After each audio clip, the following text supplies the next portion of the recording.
हे guys, मैं Vimal Singh, I am starting with video और आज आ गया हूं वापस से आपके सामने फिर से इलेक्ट्रोस्टैटिक का वीडियो नंबर 10 बहुत ही बेहतरीन तरीके से सारे के सारे न्यूमेरिकल को सॉल्व करते हुए सॉल्व एग्जांपल और अनसॉल्व के सारे वीडियो लेके आएंगे बहुत ही बेहतरीन तरीके से, नो डाउट।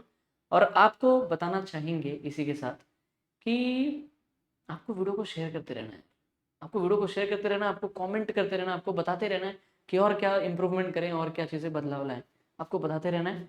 चलते हैं आज फटाफट से। अच्छा, ये वीडियो दो पार्ट में बन जाएगी, ये वीडियो दो पार्ट में बन जाएगी बिकॉज न्यूमेरिकल काफ़ी ज़्यादा है, तो सॉल्व एग्जाम्पल और अनसॉल्व के दो दो वीडियो बन जाएंगे। ठीक है, बहुत ही बेहतरीन तरीके से सपोर्ट कीजिए। आप बताइए, कॉलेज में वीडियो शेयर करिए, अगर आपको कंटेंट में दम लगता है तो अपने ग्रुप में जाके शेयर करो यार, करिए थोड़ा। चलो शुरू करते हैं, आइए। तो आज पहली बार ऐसे स्टार्ट कर रहे हैं, मतलब वैसे तो ये बैन नहीं होता था। आज वही देखो कहाँ से कहाँ तक कर लेंगे, ट्राई करेंगे यहाँ से यहाँ तक 8.1 से लेकर के 8.14 तक का टारगेट है, बट हो सकता है कि 5-6 न्यूमेरिकल 7 न्यूमेरिकल तक हो जाए। उसके बाद नेक्स्ट वीडियो में अगला कर लेंगे पूरा कैपेसिटर तक। सिर्फ इतना ही नहीं है, इसके बाद 5-6 न्यूमेरिकल और भी है, तो दो दो वीडियो बन जाएंगे बहुत ही बेहतरीन तरीके से। चलते हैं, अभी ये सॉल्व एग्जाम्पल का चल रहा है, फिर अनसॉल्व का भी आएगा बहुत ही बेहतरीन तरीके से, और आराम से क्वेश्चन को करेंगे और समझेंगे, फील करेंगे कि सवाल को कैसे करना है, सवाल को करने का अप्रोच क्या है, वो सारी बातें फील करेंगे। ठीक है, चलिए सुनते हैं। सबसे पहले ना देखो, अब मैंने भले ही यहाँ पे फॉर्मूला लिख के रखा है, बट फॉर्मूले पे अपना नजर नहीं जाना चाहिए। अपना काम आसान होगा इसलिए लिख लिया और कुछ नहीं। सुनो ध्यान से, फॉर्मूले पे अपना नजर नहीं जाना चाहिए, अपना सवाल पर नजर जाना चाहिए और पढ़ते हैं धीरे धीरे कि क्या होगा भाई, क्या सवाल है। ठीक है, सुनो ध्यान से। एग्जाम्पल नंबर 8.1 जो है हम करा रहे हैं, यहाँ पे दिया हुआ है कि एक स्पीयर है, a sphere from a radius of 10 centimetre carries a charge of 1 microcoulomb. जितना समझा उतना समझो। मतलब ये क्या कहना चाहता है भाई साहब, ये क्या कह रहा है, ये कह रहा है कि एक स्पीयर है, एक स्पीयर है, ठीक है ठीक है, उसके पास जो भी चार्ज है, उसके पास जो भी चार्ज है, समझो सवाल को, समझो सवाल को, ब्रेक डाउन करो सर। उसके बाद जो भी चार्ज है, उस चार्ज की जो वैल्यू है वो है 1 माइक्रोकूलम, मतलब बहुत ही छोटा चार्ज है एक्चुअल में। अब देखो गिवन यहीं से समझना है, गिवन गिवन लिखने आना चाहिए अपने को, सवाल को पढ़ के गिवन लिखने आना चाहिए। तो देखो अभी क्यू की वैल्यू कितनी आ गई, 1 माइक्रोकूलम। तो 1 माइक्रोकूलम जो है वो ऐसा यूनिट नहीं है, तो इसको क्या करेंगे अपन, माइक्रोकूलम से कूलम तक का कन्वर्जन पता होना चाहिए। जैसे 1 माइक्रो जो होता है वो 10⁻⁻6 होता है, ठीक है ना। तो अगर मुझे 1 माइक्रो कोलम्ब से कोलम में जाना है, क्योंकि कोलम चार्ज की ऐसा यूनिट क्या है, कोलम्ब है, ठीक है। तो मुझे 1 माइक्रो कोलम से क्या करना होगा, 10 ऐसा 1 इंटू 10⁻⁻6 कोलम। तो ये माइक्रो कोलम से कोलम का कन्वर्जन वेरी इंपॉर्टेंट, आना ही चाहिए। आ रही बात समझ में, ठीक है।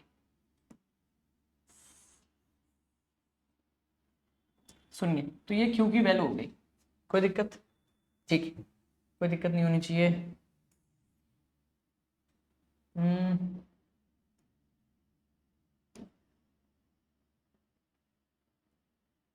ठीक है, क्योंकि वैल्यू इतनी हो गई, ठीक है सर जी, ठीक है ठीक है। आगे सर, आगे बताइए। ठीक है सर, इतना क्वेश्चन ब्रेक हो गया, ठीक है। एक स्फीयर है, रेडियस ऑफ 10 सेंटीमीटर, अच्छा रेडियस है सर, ओहो रेडियस दिया हुआ है सर जी, रेडियस ये कहाँ रह गया, उसका रेडियस भी दिया हुआ है, आर की वैल्यू। ओरिजिनल स्फीयर है, अपन ने कॉन्सेप्ट देखो, ये सब पढ़ने से पहले, ये वीडियो देखने से पहले आपको पूरी की पूरी वीडियो नंबर 1 से लेकर 9 तक आपको वीडियो का कॉन्सेप्ट आना चाहिए सर। वीडियो नंबर 3-4 में हमने ये सब गॉस लॉ का एप्लीकेशन में हमने ये सब पढ़ाया हुआ है। तो वहां पे जो ओरिजिनल स्फीयर था, ओरिजिनल स्फीयर का जो रेडियस होता था हम लोग कैपिटल आर लेते थे, तो कैपिटल आर की वैल्यू कितनी दी गई है, 10 सेंटीमीटर। कितना दिया गया है, 10, हाँ, कैपिटल आर की वैल्यू 10 सेंटीमीटर दी गई है। तो R is equal to 10 centimetre, that is 10 centimetre को मीटर में करेंगे तो कितना हो जाएगा, बताओ फटाफट से बताओ। 10 सेंटीमीटर, सेंटीमीटर से मीटर जाएंगे तो 10⁻²। ये बात लिख के रख लेना, 1 centimetre is equal to 10⁻² metre. हाँ ना, तो बोलो यार, यस और नो। तो यहाँ पे क्या करना है, 10⁻² मीटर।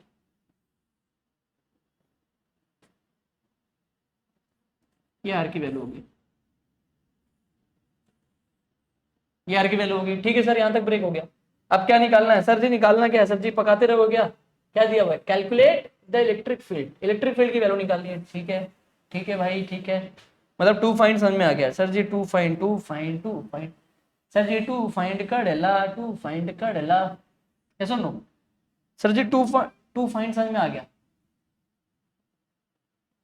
क्या फाइंड करना है सर? 3 केसेस में करना है सर जी। पहला केस में क्या करना है? इलेक्ट्रिक फील्ड फाइंड करना है sir ji, to find electric field. अब इलेक्ट्रिक फील्ड में किस किस केसेस में करना है ये समझने वाली बात है, ध्यान सुनना भाई। इलेक्ट्रिक फील्ड किस किस केसेस में करना है ये भी समझने वाली बात है। इलेक्ट्रिक फील्ड निकालिए, ठीक है। क्या बोला? इलेक्ट्रिक फील्ड निकालो। भाई समझ में आ गया? एक स्फीयर है 10 सेंटीमीटर का, उसके ऊपर जो चार्ज फैलाया हुआ 1 माइक्रो कूलम का चार्ज है। ऐसा यूनिट में कन्वर्जन करके लिख लिया। रेडियस, जो स्फीयर की जो ओरिजिनल रेडियस है उसको कैपिटल आर बोलते हैं। कैपिटल आर की वैल्यू हमने लिख ली 10 इंटू 10⁻²। सॉल्व करेंगे आगे, अभी देखेंगे हम लोग, ठीक है। देखो अभी यहाँ पे क्या दिया हुआ है, एट फाइंड, देखो इलेक्ट्रिक फील्ड निकालो, पर कहाँ पे? At distance of 30 centimetre, 30 centimetre का, 30 centimetre from the centre of the sphere.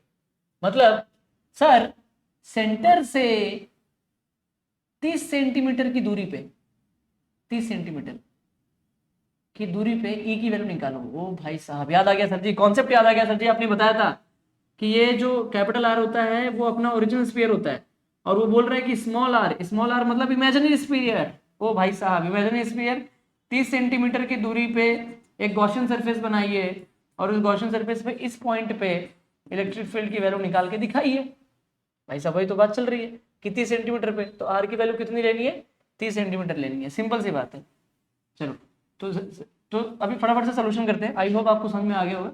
इस पॉइंट पे अगर इलेक्ट्रिक फील्ड की वैल्यू निकालनी है तो क्या करना होगा? सबसे पहले फॉर्मूला, अब जाहिर सी बात है सोल्यूशन करते हैं। सुनना ध्यान से, सोल्यूशन क्या रहेगा बताओ? बहुत ही सिंपल तरीके से, E is equal to 1/4πε0 into Q/r²। अब r स्मॉल r यहाँ पे मैंने क्यों लिखा? बिकॉज जो मेरा इमेजिनरी स्फीयर है, क्योंकि यहीं से बाहर जाकर के गॉसियन सरफेस बनता था, तो ये देखो ये ओरिजिनल स्फीयर तो 10 सेंटीमीटर का है और ये 30 का है, तो जाहिर सी बात है पॉइंट मेरा स्फीयर से बाहर है। ओरिजिनल स्फीयर से बाहर पॉइंट का डिस्टेंस, मैंने अगर ओरिजिनल स्फीयर से अगर मैंने बाहर का पॉइंट लिया तो वो जो रेडियस होगा सेंटर से, वो डिस्टेंस होगा, वो स्मॉल आर कहलाता था। अरे बस समझ में, वो स्मॉल आर कहलाता था, वो स्मॉल आर कहलाता था। R is equal to 30 centimetre. तो जाहिर सी बात है, देखा ध्यान से। अब चलो पुट करें। सर एक बात और पता है सर, एक बात और पता है सर, 1/4πε0 की वैल्यू कैसे निकालेंगे? इसकी वैल्यू है सर 9 इंटू 10⁹। इसकी वैल्यू है सर जी, सर इसकी वैल्यू है 9 इंटू 10⁹। सिंपल सर, पुट कर देंगे सीधा सीधा। चलिए पुट कर देते हैं भाई, रिकॉर्डिंग तो चालू है ना? ठीक।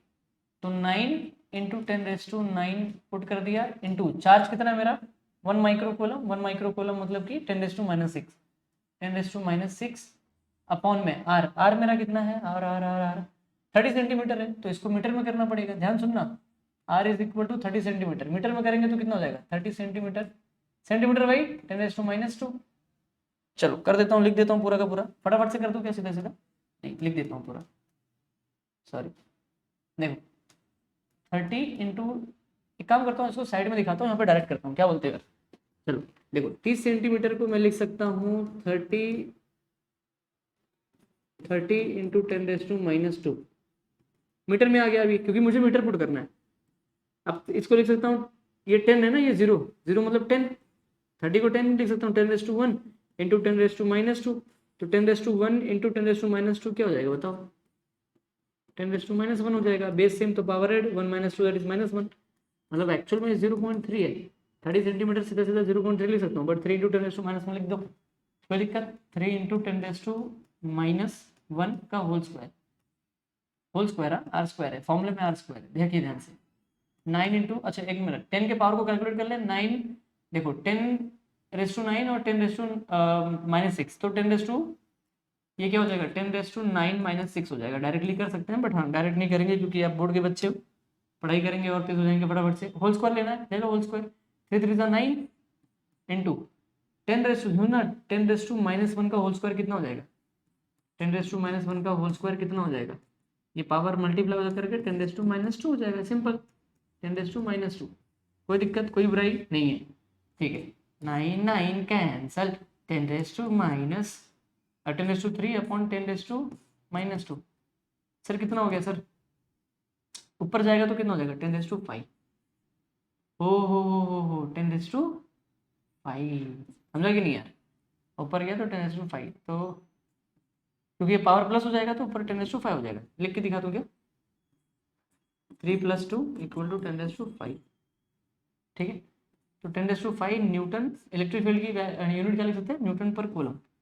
क्योंकि इलेक्ट्रिक फील्ड की वैल्यू, अरे यूनिट हम लोग कहाँ से लिखते थे? F/Q से लिख सकते हो, न्यूटन पर कूलम या फिर NC इनवर्स। तो काफी तगड़ी इलेक्ट्रिक फील्ड है भाई साहब। आ रही बात समझ में? कोई डाउट नहीं है? आंसर राइट तो है ना? चेक कर लो, कोई दिक्कत? पक्का? Are you sure? ठीक है। क्वेश्चन क्रैक हुआ कि नहीं? अभी तक क्वेश्चन का सिर्फ फर्स्ट पार्ट सॉल्व हुआ है। देखिए ध्यान से, क्वेश्चन का फर्स्ट पार्ट हो गया। मतलब अपने को एक स्फीयर है, स्फीयर पे चार्जेस फैले हुए हैं 30 सेंटीमीटर की दूरी पे। अगर मैं इस सेंटर से, इस ओरिजिनल स्फीयर से 30 सेंटीमीटर की दूरी पे गया तो मुझे इस पॉइंट पे इलेक्ट्रिक फील्ड जो मिलता है इतना मिलता है। आना तो बोलो, आया कि नहीं आया? चलो दूसरा करते हैं। दूसरा पार्ट। इस क्वेश्चन के दूसरे पार्ट को करने से पहले अपन पढ़ते हैं दूसरा पार्ट क्या है। देखो अभी भी फाइंड वही करना है, फाइंड इलेक्ट्रिक फील्ड कब? At the surface of the sphere, at the surface of sphere, at the surface of sphere. Surface of sphere का मतलब क्या? चलिए ध्यान सुनिए। मतलब सर आप ये कहना चाहते हैं कि जो स्फीयर था, और अभी तक जो फर्स्ट पार्ट में आपने सर क्या किया, सेंटर से स्मॉल r मतलब 30 सेंटीमीटर पे सर जी आपने निकाल दिया। 30 सेंटीमीटर पे इलेक्ट्रिक फील्ड बोल दिया आपने 10⁵ न्यूटन पर कूलम। ठीक है, यहाँ पे स्मॉल r है सर जी, स्मॉल r कितना था? स्मॉल r मतलब 10 सेंटीमीटर। ठीक है, 10 सेंटीमीटर लिख नहीं रहा हूँ पर 10 सेंटीमीटर। ये 30 था, ये 10 सेंटीमीटर। तो सर जी 10 सेंटीमीटर पे अब वो बोल रहा है कि, अब वो क्या बोल रहा है सर जी, क्वेश्चन क्या बोल रहा है? बोलता है कि इलेक्ट्रिक फील्ड निकालो, सब कुछ सेम रहेगा, सरफेस ऑफ द स्फीयर पे निकालो। सरफेस ऑफ स्फीयर मतलब यहाँ पे इलेक्ट्रिक फील्ड निकाल है, अभी सरफेस ऑफ स्फीयर मतलब मान लेते हैं अगर ये पॉइंट P है तो इस पॉइंट P को उठा करके यहाँ पे रख दो। तो अब सरफेस ऑफ स्फीयर पे निकालो, तो अब फॉर्मूला क्या हो जाएगा? देखो सोल्यूशन सेम सोल्यूशन सर जी, सेम रहेगा सर जी, आता है। पकाओ मत सर जी, फटाफट से सॉल्व करो। P को इधर रखा तो कैपिटल R, ध्यान सुनना, कैपिटल R = स्मॉल r हो गया है उस केस में। इसका मतलब सर जो फॉर्मूला था वो चेंज हो जाएगा। फॉर्मूला हो जाएगा 1/4πε0 इंटू Q अपॉन जो स्मॉल r² था, अब वो चेंज हो जाएगा ऐसा, कैपिटल R² हो जाएगा अपॉन Q। कहानी बदल जाएगी अभी सर जी। तो इसको सर जी, इसको हटा करके ये लिख दो ना, इसको हटा करके यही लिख दो, कोई दिक्कत, कोई बुराई नहीं। ठीक है, चलिए तो सर जी फटाफट से सॉल्व करिए सर जी, देखो क्या होता है। चलो यहाँ पे सॉल्व कर देते हैं। 1/4πε0 की पूरी वैल्यू पता है, 9 इंटू 10⁹ इंटू क्यू की वैल्यू कितनी थी? 1 माइक्रो कूलम। मतलब 1 माइक्रो कूलम भाई साहब, 1 माइक्रो कूलम मतलब 10⁻⁶ कूलम ना, 10⁻⁶ कूलम। ठीक है, तो 10⁻⁶ लिख दिया अपॉन में r²। r कितना है मेरा? 10 है। सर 10 सेंटीमीटर क्या होता है? 10 सेंटीमीटर का मतलब 10 इंटू 10⁻1 इंटू 10⁻² मीटर। तो 10⁻⁻1 मीटर मतलब 0.1 मीटर। ये भी लिख लेना, तुम्हारे लिए है, पर यहाँ पे लिख देंगे 10⁻1 मीटर। एक बात बताओ, 10⁻1 मीटर का, क्योंकि यहाँ पे r² है ना, अपॉन में r² है, तो अगर 10⁻1 का होल स्क्वायर करूंगा, r² करूंगा, ध्यान सुनना 10 0.1 दैट इज 10⁻1, इसको अगर होल स्क्वायर करेंगे इसका, क्योंकि यहाँ पे अपॉन में r² यहाँ पे पुट करूंगा, डायरेक्ट करना चाहता हूँ इसलिए कर रहा हूँ, तो होल स्क्वायर कितना हो जाएगा? 10⁻² हो जाएगा भाई साहब, ये ना r², यही है r², कोई दिक्कत? ठीक है, चलिए सुनिए ध्यान से फटाफट से। ठीक है, आपने ये सब लिख लिया, ऐसा रफ करेंगे तो हो जाएगा। चलो ध्यान सुनिए, सॉल्व करें फटाफट से। चलिए देखो क्या होगा बताओ, 10⁻⁹, देखो एक ही बार में लिखता हूँ, 10⁻⁻⁶, और ये ऊपर गया तो 10⁻, ये +2 हो जाएगा, तो यहाँ पे +2 आ जाएगा into 9 is equal to E. तो ई की वैल्यू कितनी आ गई बताओ? 9 इंटू 9 - 6 that is 3, 3 + 2 that is 10⁵ newton पर coulomb. This is the answer. इसको छोटा कर देता हूँ, कोई बुराई नहीं है। ठीक है, समझा कि नहीं यार? सर एक बात समझ में आ गया, सर एक बात समझ में आ गया। एक बात और फिल कराऊं क्या? एक बात और फिल कराऊं। देखो जब स्फीयर से, ओहो, जब स्फीयर से ये 10 सेंटीमीटर था, तो आप बाहर गए ना, तो बाहर मतलब आप 30 पे चले गए, 30 पे।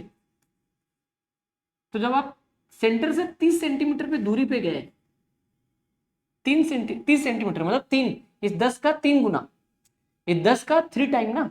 ओ भाई साहब, इस 10 का 3 बार आप आगे चले गए, तो इलेक्ट्रिक फील्ड आपको मिली 10⁵ पहला क्वेश्चन। अब 3 गुना कम आ गए आप, ध्यान सुनना। 3 गुना वापस, अब क्या आपने क्या किया? अब 3 गुना कम आकर के, सॉरी 2 गुना कम आकर के आपने क्या कर दिया, आपने आप यहाँ पे आ गए। तो यहाँ पे इलेक्ट्रिक फील्ड आपको क्या मिल गई? इसकी 3 गुना कम, मतलब ज्यादा मिल गई, क्योंकि आर कम, ये आर ज्यादा था तो इलेक्ट्रिक फील्ड कम हो गई, आर कम हुआ तो इलेक्ट्रिक फील्ड ज्यादा, 9 गुना बढ़ गई। कोई दिक्कत? आसान तो है ना? ये समझने वाली बात है, कॉन्सेप्ट वाली बात है, ठीक है। चलो ध्यान दो, इसके आगे क्या सॉल्व करना है? इसके आगे सर 2 क्वेश्चन बहुत ही बेहतरीन तरीके से सर अपने को आ चुका है, आपने बहुत ही बेहतरीन तरीके से समझाया। अगर आपको समझ में आया तो फील करो, बताओ, डाउट है तो बताइए, वो भी हम लोग कर लेंगे, नो डाउट।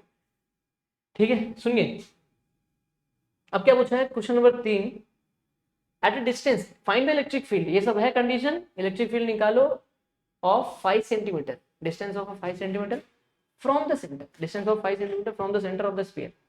मतलब सर इस बार कहानी पलटी हो गई सर। इस बार सर जी ऐसा है, वो केस 3, हाँ मतलब ये केस 3 लिख रहा हूँ, ये केस 2 था, वो केस 1 था, और ये केस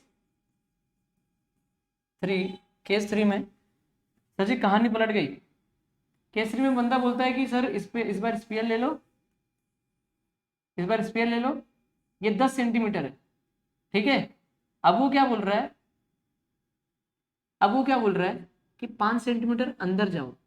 ध्यान सुनना, अगर ये स्पीयर 10 सेंटीमीटर का है सेंटर से, ये 10 है टोटल, तो बोल रहा है इस बार एक ऐसा पॉइंट लो जो 5 सेंटीमीटर इनसाइड द, तो वही वही लिखा है ना भाई, देखो क्या लिखा हुआ है, at a distance of 5 centimetre from the spear,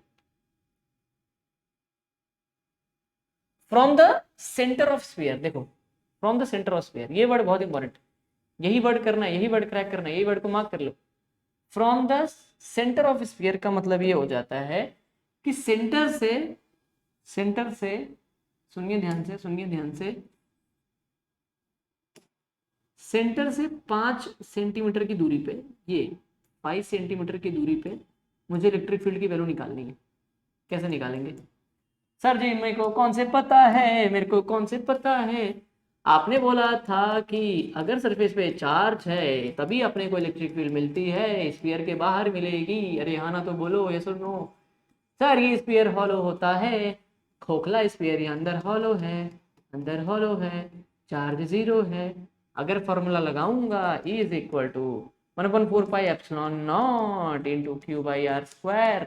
Q की वैल्यू 0 है, क्यू की वैल्यू 0 है अंदर हॉलो स्फीयर में, तो इलेक्ट्रिक फील्ड की वैल्यू कितनी आ गई? 0 आ गई। सीधा सीधा याद रखना, अगर स्फीयर खोखला है तो इनसाइड द स्फीयर, जाहिर सी बात है चार्ज नहीं है, चार्ज 0 है तो इलेक्ट्रिक फील्ड भी 0। सिंपल कहानी, इससे ज्यादा और कहानी बेहतरीन तरीके से हम लोग नहीं समझ सकते। कोई डाउट तो नहीं है? देख लो एक बार, पक्का कोई डाउट नहीं है? अरे श्योर, ठीक है। तो गाइस चलिए ध्यान दीजिए, सेकंड क्वेश्चन पे 8.2, सवाल को समझते हैं बहुत ही बेहतरीन तरीके से, समझ समझ के ब्रेक करेंगे और फिर सॉल्व करेंगे, ठीक है। चलो ध्यान दो, यहाँ पे क्या लिखा हुआ उसके ऊपर नजर डालनी नहीं है, ध्यान सुनना भी मैं क्या कह रहा हूँ। मैं पढ़ रहा हूँ कि the length of the straight thin, straight और थिन है, लंबा है स्ट्रेट रहेगा, थिन पतला है पतला, उसके ऊपर वायर है, वायर उसके ऊपर वो, अच्छा कितना है, 2 मीटर का है। तो बना लेते हैं, मतलब मान लेते हैं कि एक वायर है, मान लेते हैं कि एक वायर है। ध्यान सुनना, एक काम करता हूँ, यहाँ पे समझाता हूँ फिर मैं छोटा करके बना दूंगा, पहले समझा देता हूँ, क्या बोलते हो? नहीं तो पतला बनाने के चक्कर में समझेगा नहीं। एक वायर है सर लंबा, क्योंकि सिलेंड्रिकल होता है इससे सिलेंड्रिकल, इसका जो लेंथ है, इतना जो लंबा है, ये कितना लंबा है, 2 मीटर का लंबा है, 2 मीटर मतलब L इज इक्वल टू जो भी है, ठीक है।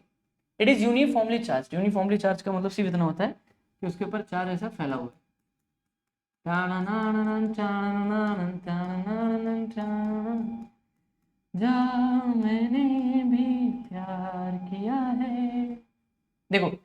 इसका सेंटर से लेकर के ये जो रेडियस होगा वो कैपिटल आर होगा। सिंपल सी बात है, ये अपने को पता होना चाहिए।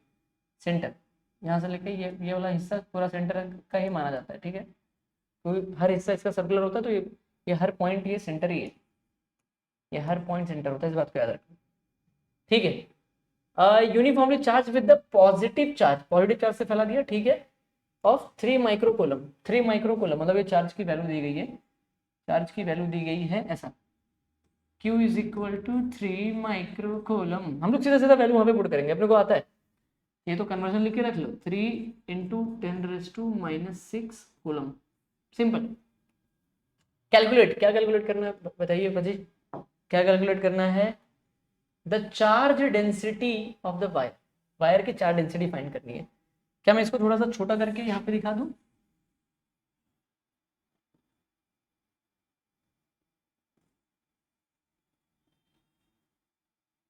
चलिए अब मैं लिख देता हूँ फटाफट से, चलिए सोल्यूशन करिए, सोल्यूशन करिए सर जी, सोल्यूशन। देखो सोल्यूशन क्या रहेगा, charge density of the wire, charge density मतलब कि लैम्बडा। सर फाइंड क्या करना है? वही ना भाई, charge density of the wire. देखो मैं टू फाइंड नहीं लिखता हूँ, ये हमारा फाइंड है। Charge density of the wire का मतलब होता है कि मुझे लैम्बडा निकालना है, सिंपल सी बात, ठीक है। सर अपने को फॉर्मूला पता है सर फॉर्मूला पता है, फॉर्मूला होता है lambda is equal to Q/L, नाम का फॉर्मूला पता है। ये फॉर्मूला बोलता है कि अगर किसी भी लेंथ पे, ये लेंथ है, ये लेंथ है, किसी भी लेंथ पे अगर चार्ज को फैलाया तो वही उसका लीनियर चार्ज डेंसिटी, अरे चार्ज डेंसिटी होती है, that is charge density of the wire. तो Q की वैल्यू कितनी है, 3 इंटू 10⁻⁻⁶ है, अपॉन L की वैल्यू कितनी है सर? L की वैल्यू 2 मीटर रखी थी, 2 मीटर, तो 3/2 कितना हो जाएगा, 1.5 इंटू 10⁻, मीटर में दिया था ना, ठीक है, 10⁻⁻⁶। ये कितना है, इसकी यूनिट क्या होगी सर? Q/L, मतलब कोलम पर मीटर। सर इसका मतलब ये है कि कई बार सर अपने को अगर वैल्यू ना समझ में, अगर ये ना पता हो कि चार्ज डेंसिटी निकालना है और ऐसा बोला हो कि कोलम पर मीटर निकालना है, तो कोलम पर मीटर देख करके भी अपने को क्लिक होना चाहिए कि यार लैम्बडा पूछा हुआ। हमेशा याद रखना, यूनिट देख करके सवाल को समझो सर, सवाल को फीलिंग को समझिए सर। सर सवाल कभी करना है तो सवाल को थोड़ा दूर से जाकर देखिए सर, मजेदार सवाल होते हैं सर, सवाल को फील करिए सर, आरी बस सवाल को फील करिए, उनको दूर से देखिए कि हाँ यार ये ऐसा ऐसा है, ठीक है, एहसास करिए, कॉन्सेप्ट पता होना चाहिए सर जी, कॉन्सेप्ट, ठीक है। तो charge density of the wire जो है वो हमने लैम्बडा की वैल्यू निकाल ली, ठीक है, अपने को बात समझ में आ गई, ठीक है, चार्ज डेंसिटी अपने को पता लग गया, नो डाउट। अब सवाल जो कहता है वो करते जाओ, सिंपल सी बात है, फॉर्मूला पता होना चाहिए और करना चाहिए। और कई बार ऐसा होगा क्वेश्चन में कि जब सिर्फ यूनिट दी गई होगी, ये नहीं बताया होगा कि ये वैल्यू दी गई, तो यूनिट देख करके अपने को क्लियर होना चाहिए कि हाँ ये तो इसकी वैल्यू है, होता है भाई, यूनिट याद होना चाहिए इसलिए। चलिए आगे, दूसरा दूसरा हिस्सा क्या है, देखो सर दूसरा हिस्सा क्या है, पहला वाला सॉल्व हो गया सर जी, पहला वाला सॉल्व हो गया। दूसरे हिस्से में क्या बोला हुआ है, बोला हुआ है इलेक्ट्रिक इंटेंसिटी।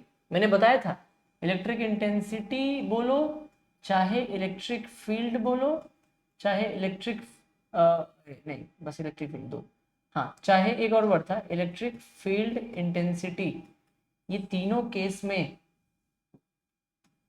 ये तीनों केस में अपने को इलेक्ट्रिक फील्ड की वैल्यू भी निकालनी है भाई साहब, ठीक है ना। तो ये चीज़ अपने को याद होनी चाहिए बहुत ही बेहतरीन तरीके से, इस बात को याद रखना, लिख लेना, स्क्रीनशॉट ले लेना चाहिए, ठीक है।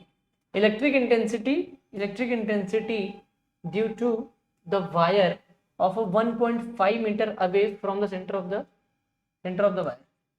बहुत सिंपल सी बात है, उसने बोला कि यार जो सेंटर है ना, सेंटर वायर का जो सेंटर है ना, वो सेंटर से 1.5 मीटर दूर जाओ, 1.5 मीटर, कितना, 1.5 मीटर दूर जाओ और वहां पर इलेक्ट्रिक फील्ड की वैल्यू निकाल के दिखाओ। तो सर अपने को बस, सर मला माहिती आहे फॉर्मूला, फॉर्मूला पता होना चाहिए सर, फॉर्मूला सर पता है अपने को, E is equal to 1/2 pi epsilon naught into Q/R। Sir R की वैल्यू 1.5 मीटर, सर यही तो है ना, जितने R पे निकालना है वही वैल्यू उसकी होगी, जितने वैल्यू पे निकालना है वही उसका R होगा, और क्या। सर इसको ना नेक्स्ट पेज पे सॉल्व कर दो सर, क्या यहाँ तक की कहानी समझ में आ गई, यहाँ तक की कहानी समझ में आ गई, अब सिर्फ वैल्यूज को पुट करना है। चलिए कर देते फटाफट से, चलिए ध्यान दीजिए, वैल्यू क्या है, E is equal to 1/2 pi epsilon naught into Q/R।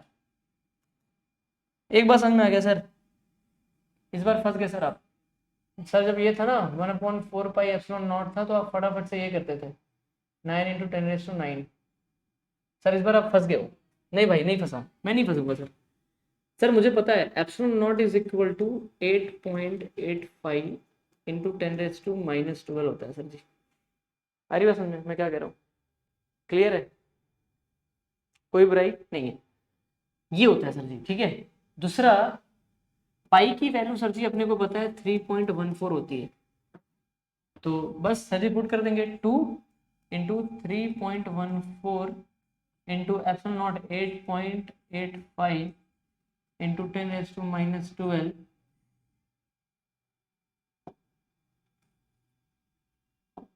10⁻⁻12 into Q कितना है, क्यू कितना है, Q Q Q Q Q की वैल्यू 3 माइक्रो कोलम है। अरे बात समझ में, क्यू की वैल्यू 3 माइक्रो कोलम, तो 3 माइक्रो कोलम मतलब 3 इंटू 10⁻⁻6 अपॉन आर की वैल्यू कितनी थी 1.5 मीटर, तो 1.5। सारी वैल्यूज को पुट करने के बाद चेक करने का कि सारी वैल्यूज मैंने एसआई में पुट करी कि नहीं, तो ये चीज देखने का। अब देखो ध्यान से 1/2 इंटू, देखो ध्यान से 1/2 इंटू, यहाँ पे 1 तो नहीं है, अरे यार यहाँ पे 3 ले लो, 3 इंटू 10⁻⁻6 सही कि नहीं यार, क्योंकि वैल्यू 3 इंटू 10 3 माइक्रो कूलम है, और आर की वैल्यू 1.5 मीटर, मीटर में है पहले से ही, और ये कितना है 2 इंटू पाई की वैल्यू टाना सही है। देखो सुनना ध्यान से मैं क्या कहना चाहता हूँ, 3.14 इंटू 8.85 और 10⁻⁻2 को ऊपर लेके जाओ, ऊपर लेके जाओगे तो 10⁻+2 हो जाएगा।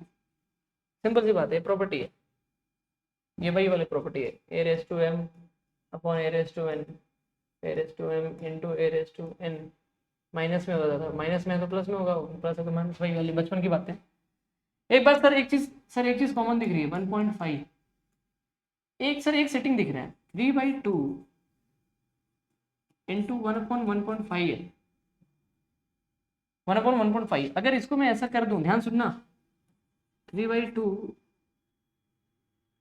इंटू 1/1.5, सर 1/1.5 को क्या लिख सकते हैं अपन, लिख सकते हैं 3/2, तो ये 2 ये 2 ये 3 कैंसिल, मतलब ये, या फिर ऐसा कर दो, या फिर ऐसा, अगर किसी के दिमाग में ऐसा आया कि सर इसको कर सकते थे 1/5, इसको 1.5 कर दो इंटू 1/1.5 कैंसिल, तो ये पार्ट और ये वाला पार्ट, ये वाला पार्ट कैंसिल, क्या बचेगा देखो 10⁻⁻6 दैट इज 10⁻6 अपॉन में क्या बचेगा 3.14 इंटू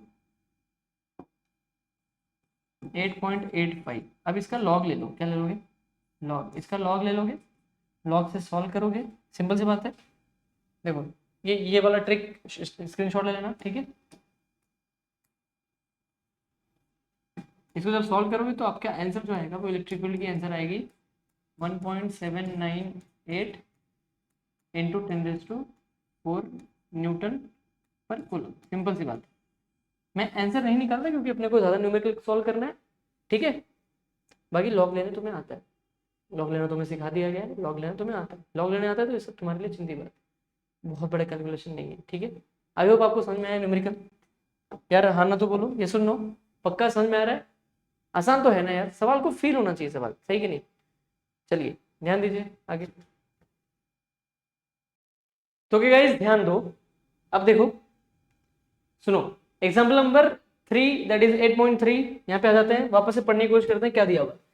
दिया हुआ था charge per unit area, charge per unit area, जो भी एरिया होगा, यूनिट एरिया मतलब 1 मीटर स्क्वायर, यूनिट एरिया का मतलब होता है जैसे किसी का एरिया हो, जैसे 1 मीटर स्क्वायर का एरिया हो, एक्चुअल में 1 मीटर स्क्वायर एरिया ऐसे बनता है, मतलब ये 1 ले लो, ये साइड 1 ले लो, तो 1 मीटर का स्क्वायर का एरिया बन जाता है, ठीक है। अब सुनो ध्यान से, the charge per unit area of a large flat sheet of a charge, large flat of sheet of charge, मतलब यहाँ पे इस बार शीट है सर, क्या है इस बार शीट है सर जी, शीट, इस बार शीट है, sheet of a charge is 3 micro coulomb per इना। तो इस बार चार्ज फैला, चार्ज पर यूनिट एरिया बोलते हैं। चार्ज चार्ज मतलब क्यों, पर यूनिट एरिया मतलब मीटर स्क्वायर। अब इसके ऊपर जो चार्ज फैलाया हुआ है वो चार्ज की वैल्यू दी गई है, कितना चार्ज है, 3 माइक्रो कोलम का चार्ज, 3 माइक्रो कोलम, ठीक है ना, 3 माइक्रो कोलम। सर एक बात समझ में आ रहा है, अगर ये कोलम मतलब चार्ज, देखो ध्यान से बारीकी समझना, कोलम मतलब चार्ज, मीटर मतलब एरिया स्क्वायर। सर जी ये फॉर्मूला है, क्यों भाई, ए स्क्वायर कोलम पर मीटर स्क्वायर, सर जी सॉरी, एक मिनट, एरिया स्क्वायर नहीं सर, मीटर स्क्वायर मतलब एरिया, कोलम मतलब चार्ज। सर ये फॉर्मूला है सिग्मा का। सर इसे कहते हैं सरफेस चार्ज डेंसिटी, कहते हैं, क्या कहते हैं, सरफेस चार्ज डेंसिटी। सर जी मतलब आपने पता कर लिया, आपको सर जी यहाँ पे अगर आप रीड करेंगे तो आपको यहाँ पे नहीं लिखा हुआ है चार्ज पर यूनिट एरिया, मतलब ऐसा नहीं लिखा है था value of the surface charge density, ऐसा डेंसिटी नहीं बताया सर इस बार। ये बोला कि charge per unit area, large flat sheet है, अच्छी खासी शीट है, अच्छी खासी शीट फैली हुई, उसी पे चार्ज फैला हुआ है 3 माइक्रो कोलम पर मीटर स्क्वायर।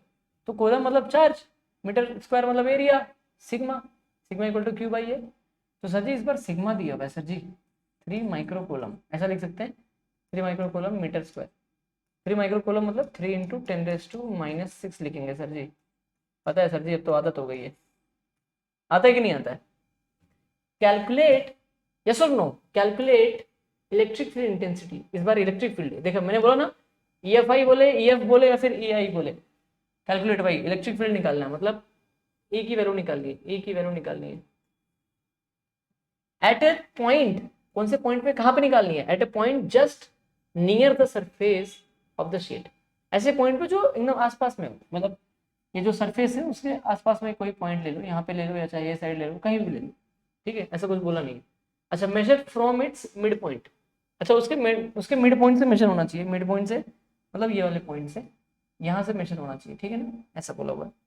सिंपल है, ऐसा ये इन सारी बातों का कोई मतलब नहीं, बस पास का पॉइंट ले लो और सीधा सीधा बोला हुआ है। और surface charge density, surface charge density दिया हुआ है, सीधा सीधा फॉर्मूला लगाने का।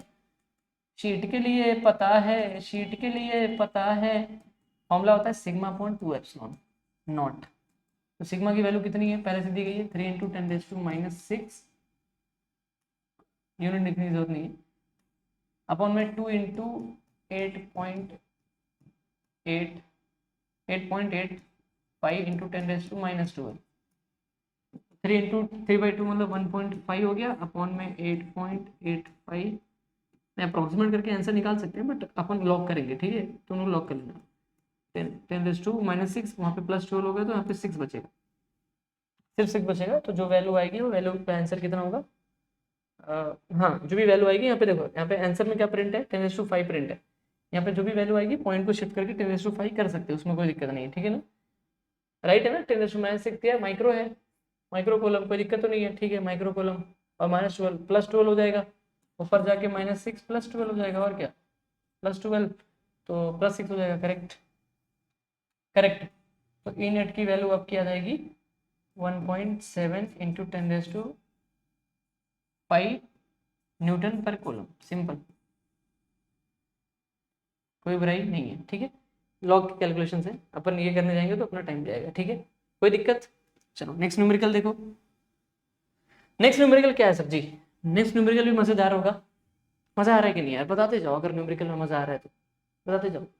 देखो क्या है न्यूमेरिकल, क्या है, बोला कि एक पोटेंशियल है, potential at a point A is in space. एक पॉइंट ए है जो स्पेस में दिया गया है, एक पॉइंट ए है, पॉइंट लेते ए स्पेस में दिया गया है, पता नहीं कहाँ दिया गया, अपने को भी नहीं पता, बट हाँ गिवन एज अ 4 × 10⁵, मतलब एक पॉइंट है ए और यहाँ पे जो पोटेंशियल है ना, वो पोटेंशियल की वैल्यू दी गई है, वी की वैल्यू, मतलब वी की वैल्यू मतलब वी एट ए दिया गया, तो वी एट ए ले लेते हैं 4 × 10⁵, ठीक है। अब बोला गया है find find the work done, work done निकालना है सर जी, वर्क डन मतलब डब्ल्यू निकालना है, W work done bringing a charge from of 3 coulomb, मतलब वर्क डन निकालना है और एक चार्ज को ब्रिंग करना है, 3 माइक्रो कोलम का चार्ज, 3 माइक्रो कोलम के चार्ज को पकड़ेंगे, ब्रिंग करेंगे, ब्रिंग मतलब पकड़ेंगे और लेके आएंगे, कहाँ पे लेके आएंगे, उसको लेके आएंगे, वर्क डन करवाएंगे, कहाँ पे करवाएंगे, bringing a charge 3 coulomb from infinity sir ji ये आपने बहुत पढ़ा है, from infinity to the point A. इसका मतलब ये है कि पॉइंट, देखना ध्यान से, पॉइंट ए है जहां पे बी ए मुझे पता है। कॉन्सेप्ट समझ लो सर जी। बी ए कितना है, बी ए कितना है बताओ? 4 इंटू 10⁻⁵ 4 इंटू 10⁵5 वोल्ट का दिया हुआ है बी ए। अब बोल रहा है सर कि एक इन्फिनिटी का डब्बा है, उस इन्फिनिटी के डब्बे में से मान लेते हैं एक पॉइंट बी है, मान लेते हैं, वहां पे दिया नहीं पर मान लेते हैं उस पॉइंट बी से एक 3 माइक्रो कोलम्ब का चार्ज, 3 माइक्रो कोलम्ब का चार्ज ऐसे उठाएंगे, ब्रिंग करेंगे, उठा करके ला करके पॉइंट ए पे रख देंगे, पॉइंट ए पे रख देंगे। तो हमेशा बटन क्या होता है, हायर वोल्टेज से लोअर वोल्टेज की तरफ होता है, ध्यान सुनना, हायर वोल्टेज से लोअर वोल्टेज की तरफ होता है। तो यहां से उठाया यहाँ पे लाके रख दिया, ठीक है। तो बटन की वैल्यू निकालो, वो बटन कितना होगा, बटन कितना होगा? सिंपल, बहुत ही सिंपल सोल्यूशन है। इससे ज्यादा वाहिया सवाल मैंने आज तक जिंदगी में नहीं देखा। अगर आप बारीकी से ध्यान दें तो पोटेंशियल की वैल्यू क्या हो जाती है बताओ? पोटेंशियल की वैल्यू एक्चुअल में क्या हो जाती है, वर्क डन अपॉन क्यू। पर वर्क डन अपने को दिया हुआ है, वर्क डन निकालना है, v इंटू क्यू पता है। भाई इस पॉइंट का पोटेंशियल मुझे पता है, देखो मुझे इन्फिनिटी से मैं काम कर रहा हूँ, इन्फिनिटी से, तो v की वैल्यू मेरी कितनी है बताओ? v की वैल्यू है मेरी 4 इंटू वी ए लगेगा, क्योंकि मैं पॉइंट ए पे लेके आ रहा हूँ वर्क डन। तो V A into 10⁵5 into Q कितना है मेरा 3 इंटू 10⁻12 10⁻12 सॉरी 10⁻12 क्यों आ जाएगा भाई, 10⁻6 10⁻6। तो 4 3 ज़ा 12 इंटू 10⁻6 प्लस 5 इट इज 10⁻1, तो 1.2 जूल का वर्क डन होगा, ऐसा मान लेते हैं। ये पहला सवाल है, कहाँ से कहाँ तक होगा, इन्फिनिटी से। जब मैं इन्फिनिटी से ले जाऊंगा तो 1.2 जूल का वर्क डन मेरे को लगेगा। क्या आपको सवाल समझ में आया यार? क्या इसमें कोई बुराई है? हाँ ना तो बोलो, यस और नो। सवाल समझा कि नहीं है? सवाल आसान है भाई साहब, सवाल में कोई बुराई नहीं है। अगर आप बारीकी से इस बात को समझे तो मैं पॉइंट ए का पोटेंशियल अपने को पता था, अपने को पता था इस पॉइंट का पोटेंशियल इतना है। बी से एक पॉइंट बी मान लिया जहां से हम लोग लेके आए, इन्फिनिटी से लेके आए, सिंपल है बात, बारीकी समझ में आ गई, कोई दिक्कत? क्यू की वैल्यू पुट कर दी, सिंपल है, इन्फिनिटी वर्क डन में लग गया। सेकंड क्वेश्चन क्या पूछा है, डज, इस बार डज पूछ लिया, कोई थ्री क्वेश्चन होगा। Does the answer depend on the path along which the charge is brought? क्या आंसर डिपेंड कर रहा है, ध्यान सुनना, क्या आंसर मतलब 1.2 जूल क्या डिपेंड करता है, क्या डिपेंड करता है कि मैं इसको इन्फिनिटी से लाया हूं? अगर आप बारीकी से ध्यान दें, मान लेते हैं इन्फिनिटी से नहीं बोलता, इसका आंसर सच बोलूं तो इसका आंसर है नो। सेकंड वाले का आंसर, सेकंड वाले का आंसर क्या है, आंसर है no. Work done does not depend